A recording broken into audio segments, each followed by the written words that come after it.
Alright guys, update on the bike and the chickens. Alright, first the bike. We got new engine, chain, and all that. Clutch was not in. So pretty much that's what it's gonna look like, the frame and the skirt. And here's the bad boy. Nice 6.6 engine. 224 going in this boy. Synthetic oil. I got the slime for, tube and tire, and then the chain. And then let's go look at the chickens over here. Got some new additions in there.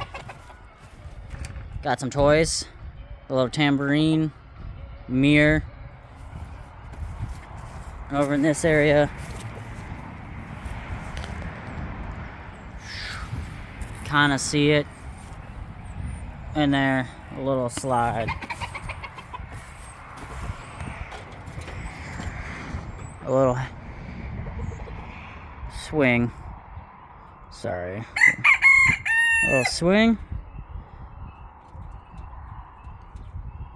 And yeah. That's the chickens. Just chilling.